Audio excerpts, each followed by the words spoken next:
Okay, welcome back. We'll complete the remaining questions of chapter number 3. Now let's see what is the hierarchy of information security policy. Here we are understanding what will be the classification of the policy. In that, first is user policy. In this user policy, we will talk about what are the security measures to be taken by the user, and then what is the acceptable usage and unacceptable usage by the user. First is user security policy. Here they will mention what are the security measures to be taken by the user, that is installing antivirus, then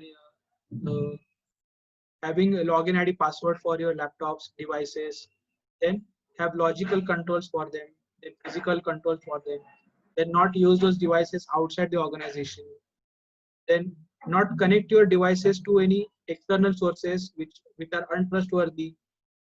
Okay, so all these security measures we have already learned them in cyber attacks, that how an attack can be done.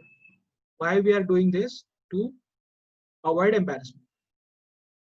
After this, acceptable usage policy. If an employee is using Naukri.com or accessing any social media accounts during the business hours in a IT organization, okay, it is not considered to be a acceptable usage. So we will also mention what are the practices. Okay, we will also tell him that which websites are blocked, which websites you can access, which websites are more information friendly. Okay, so we will mention that in acceptable usage policy. Now in this to tell me now I will ask you a question. Tell me which policy it is in relation to user. Okay, user is sending videos to his friend. Acceptable usage policy, sir. Yes, acceptable usage policy. Then I am connecting a pen drive I just found in the parking of the organization to see whose pen drive it is. Acceptable usage policy. Once again, I found a pen drive in the parking of my organization. What I did was I attached that pen drive to my laptop to see whose pen drive it was.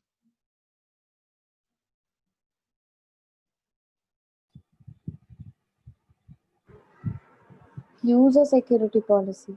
User security policy. Okay, remember this, that acceptable usage, we are talking about more internet usage and the information asset usage. Okay, now if a pen drive was lying in the parking of the organization, okay, I will not attach that to my laptop to see whose pen drive it is. What I will do is I will hand it over to the IT department or the security personnel that this was lost or I found this. Please check what it is in relation to. Okay, even the security personnel will not check that. They will take it to the IT department. IT department will verify it carefully. They will expose it to antivirus. Then they will check whose pen drive it is, and there will be accountability and all other issues. So acceptable usage policy and user security policy. Okay, one more example.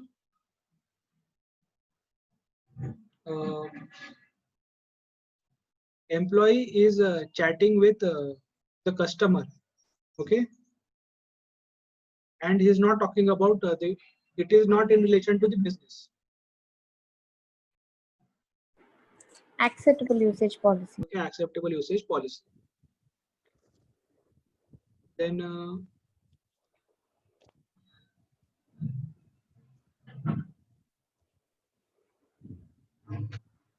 okay, fine. Now the next one is conditions and connections.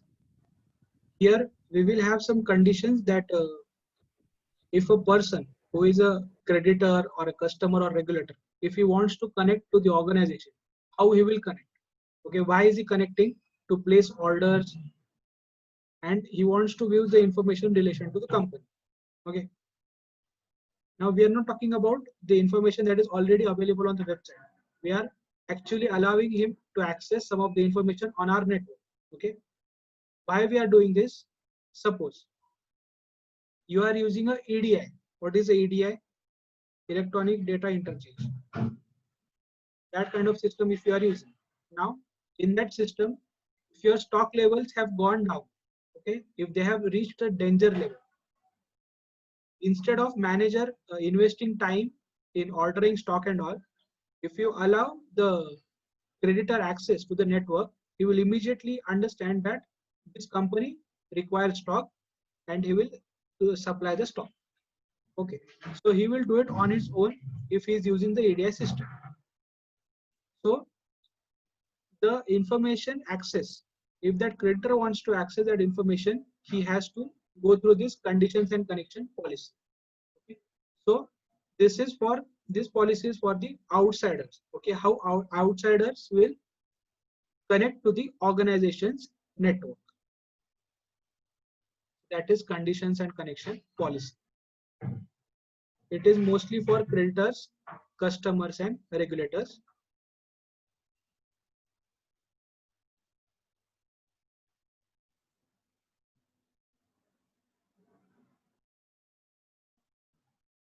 Now let's see what are the organization policies. In that, first one is organizational information security policy. Now whatever data we have, we will make sure that we are taking backup of it. Then we will try to secure the information assets. We will impose environmental controls, physical access controls, logical controls, and all. Okay, so it is the organization's responsibility. Then network and system security policy. If any user in the organization wants to connect to the network, okay, there will be some conditions. Okay, he can already access whatever information is there on the server. Now what we are doing is we are connecting to a different network, but it is internal to the organization. Like if you want to convey some information to the IT department, you have to attach to a different network. But if you want to access information from the server that is already available, you don't need information for that, permission for that again and again. So we will tell you what are the conditions to attach yourself to the network, and then we will give the permission. Then information classification policy. Here we will classify the data. Okay, now try to remember that question of classification of data, the 5 levels. Okay, what are the 5 types of data?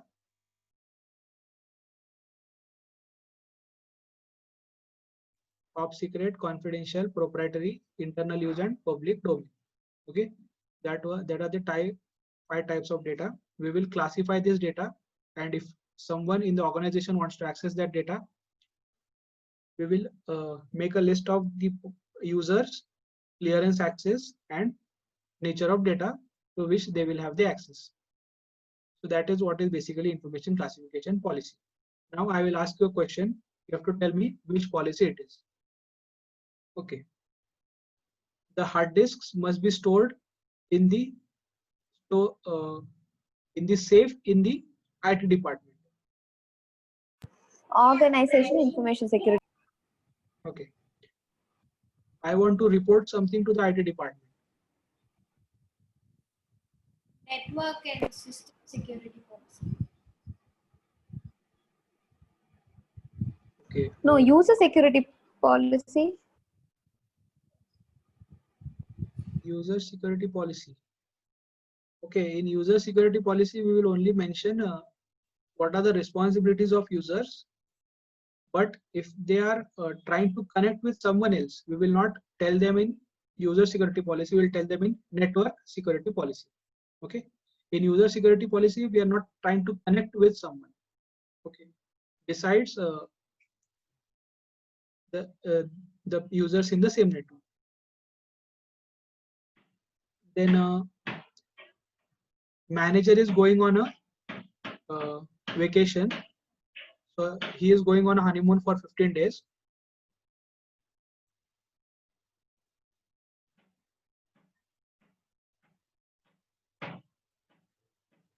Which policy you will refer to then? Manager is going on a honeymoon. Acceptable usage policy. No, he has given the intimation and all. There is no, he is not using the resources of the organization. He has just gone on vacation.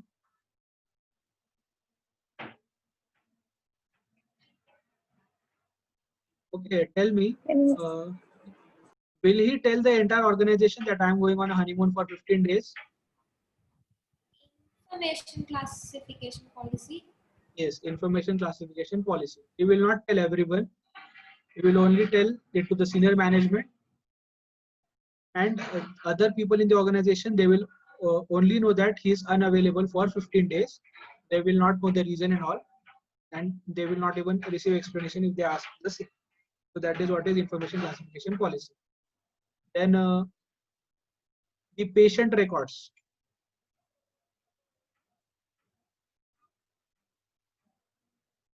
in organization information security policy. Oh, information classification policy. Again, Highly information common. classification. Okay. These are the same examples that we got in classification of data question. So this is the hierarchy and contents, what is in the policy. In user, what we are telling is, please user, don't create more problems for us, where we already have a lot of problems from outsiders. Please, from your side, don't create any problems. That is why we are telling him to do user security policy and acceptable usage policy. We are praying, we are joining hands towards the user. Please, please, please don't create more problems for us. Okay. So this is what we will include in the user policy. In conditions and connection, we have a lot of customers, creditors who want to stay connected with us. They want to know that what are our demands and what are the products that we are launching again and again. So we want them to stay connected with us, but we also don't want them to create problems for us. Okay, so that is why we will restrict the information that we are giving them, but also we will give them a feeling that we are sharing with them some confidential information. So that is what is conditions and connection. Okay, we are maintaining our relations with customers, creditors, and regulators. We are giving them information. The regulators will need statutory information. It might be confidential. Customers will only need product related information and other recent developments information. Then creditors will need only stock levels information. Okay. So based on the information that is being shared, we will use controls or conditions. That is why we will call it conditions and connection. And in organizational policy, we are talking about information asset security. Then if you want to talk to the IT department, how you should talk to them. And then in information classification policy, we are just classifying the data. Okay. Now it must, we have this organizational policy so that it must not be the case that other factors such as an organization, what are the security measures you are supposed to implement. Everything must be implemented. Okay, you can't say that you can't tell a user that please store this hard disk into your safe. Okay, you cannot say that. Okay, it will look like all the policies are directed towards the user only. Okay, it will make the user look like a loser. Okay, we don't want to make the user look like a loser. So the factors that we want to be commonly known in the organization, which we don't want to direct towards the user, we will mention them in organizational policy. Okay, these are the common objectives. Now let's see what are the components, what all we will include in the security policy. Okay, these are just some random points. If you learn and the entire ISCA, after that, if you read this question, you will be able to understand it better. But still, we will see what it is. Security infrastructure, security organization structure, BCP, that is business continuity planning, then IRM, incident response mechanism, then legal compliance, how to do the legal compliance, what laws are applicable to the organization and all. Then monitoring and auditing requirements. This is basically your chapter number 6, auditing of information system. Then maintenance and compliance requirements, inventory and classification of assets. Then what is the purpose, scope, and projected audience of the policy? Okay, for whom this policy is made, what is the purpose of the policy, and what are all the activities that are included in this policy. Okay, so if you understand the policy hierarchy, you will be able to understand what is the purpose of policy. Then what is the description of technologies in the organization, whether you are using COBIT or you are using SAP or you are using ERP. Okay, all those technologies description will be given here. Then IT communication, IT operations management. So these are some of the points. Okay, they have given at least 15 to 20 points. You have to just remember 7 to 8 points. Okay, even if you remember the name of the chapters of this, you can tell what are the components of security policy. For example, chapter number 1, you can remember maintenance and compliance requirements and legal compliance. For chapter number 2, you can remember IT communication and inventory and classification of assets. Then chapter number 3, you can remember security infrastructure, security organization structure.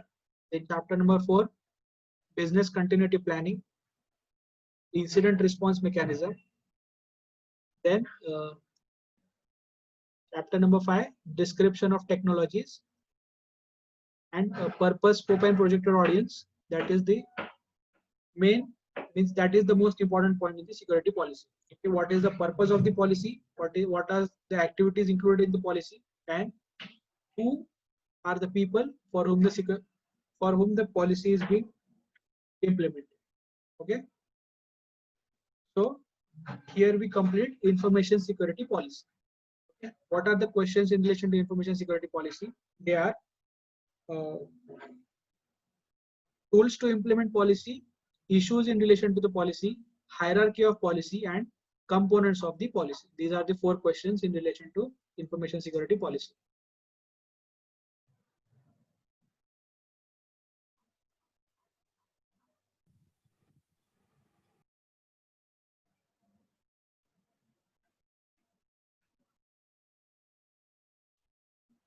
Now let's see what are information system controls. Okay, it is a policy designed to provide assurance that objectives will be achieved and undesired events will be prevented and detected. Now tell me, what is assurance? What is system assurance?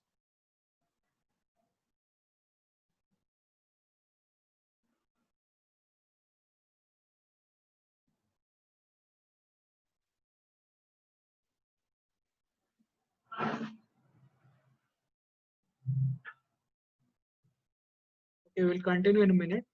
After this, tell me what is system assurance.